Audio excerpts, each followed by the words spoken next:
Assalamualaikum warahmatullahi wabarakatuh.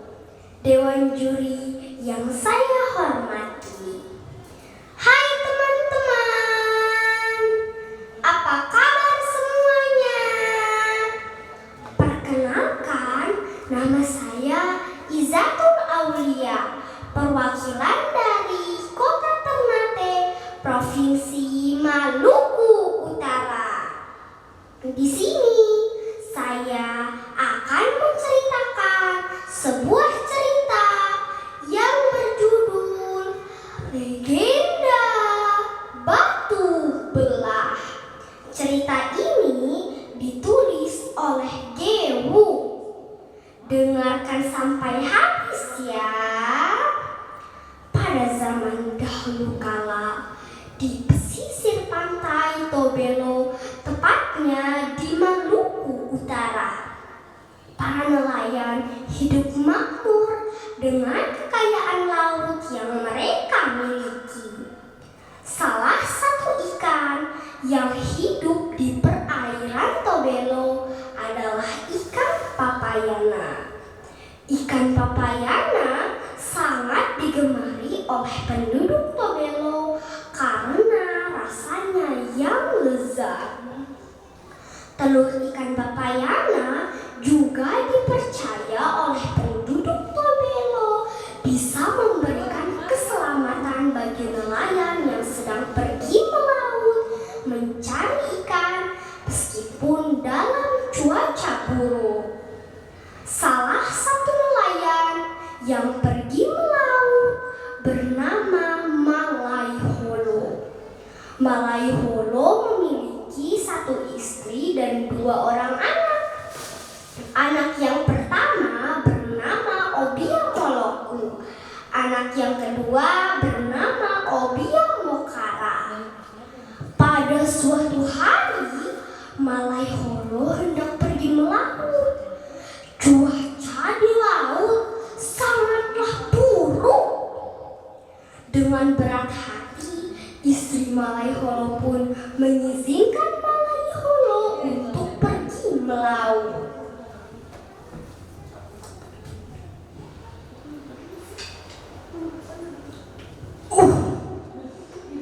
Istriku, aku akan pergi melaut.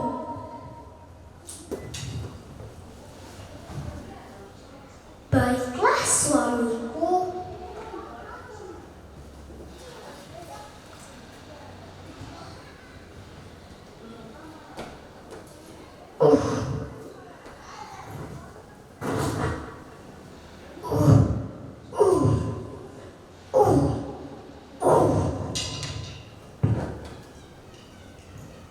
Sesampainya di tengah laut, tiba-tiba ada seekor ikan papayana yang besar dan sedang bertelur masuk ke dalam jaring Malaiholo. Malaiholo sangat senang. Ia pun menangkap ikan papayana tersebut, lalu membawanya pulang ke rumah.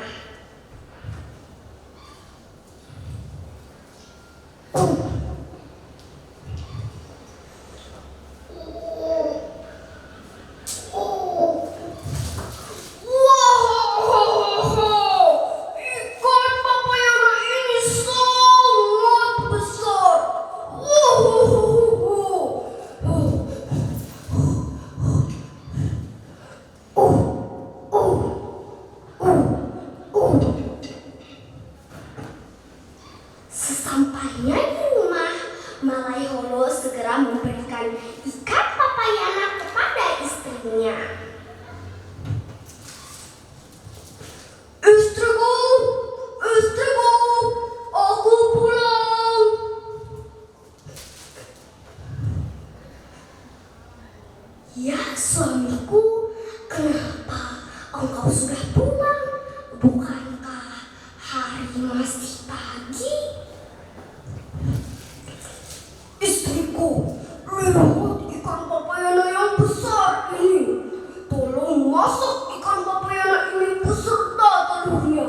lalu simpan telurnya sampai aku kembali dari melaut.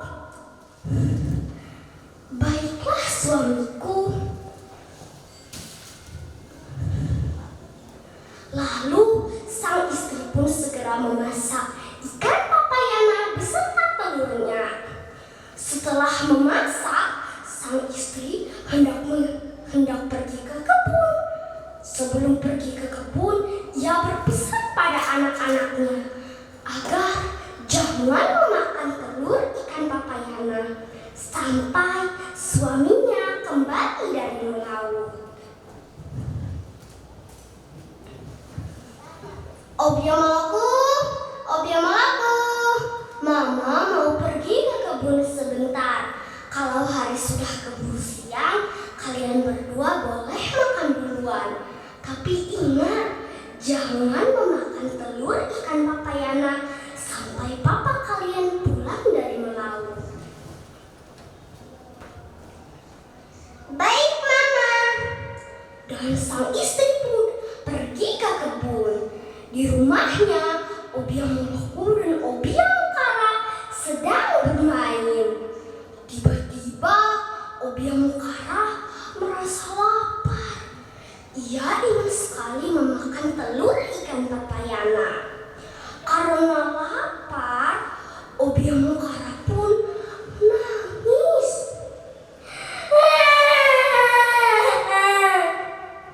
Karena tak tega, Obiamalaku pun memberikan telur ikan papayana kepada Obiamukara.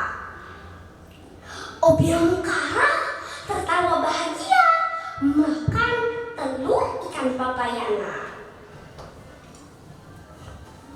Nyam nyam nyam nyam nyam. Tanpa disangka, sisa telur ikan papayana melekat pada gigi Obiamukara. Tak berapa lama kemudian, sang ibu pun pulang dari kebun. Sang ibu segera masuk dan menaruh barang-barangnya, lalu membersihkan diri dan bermain dengan Obiamukara. Betapa terkejutnya ia saat melihat sisa telur ikan papayana yang melekat pada gigi Obiamukara.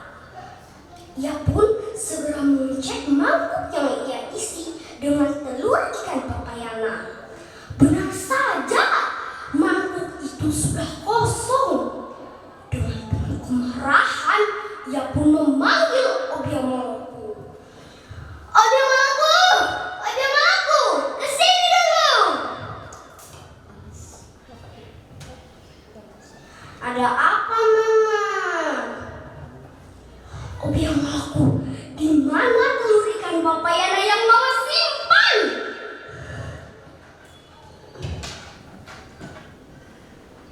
Maaf, Mama. Tadi Obiamukara merasa lapar, ingin makan telur ikan papayana. Aku tak tega melihatnya. Sang ibu sangat marah dan kecewa pada anak-anaknya. Karena kecewa, ia pun berlari ke arah pantai. Obiamalaku dan Obiamukara mengejarnya. Mama! Setibanya di pantai, sang ibu sudah berdiri di depan batu yang sangat besar. Lalu ia pun menyeru kepada batu besar tersebut. Wahai batu besar, terbukalah! Batu besar tersebut pun terbuka dan sang ibu pun masuk ke dalam batu besar tersebut. Ajaib! Batu besar tersebut pun langsung tertutup.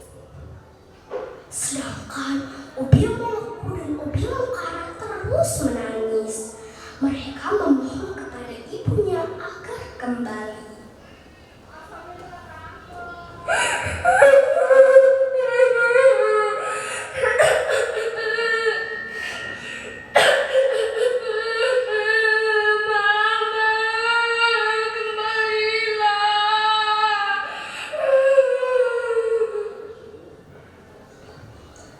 Namun semuanya sudah terlambat. Demikian cerita saya. Pesan moral yang bisa kita petik dari cerita ini adalah jangan melanggar perintah ibu kita, karena bisa jadi itu akan berujung pada kesalahan yang cukup besar. Wassalam.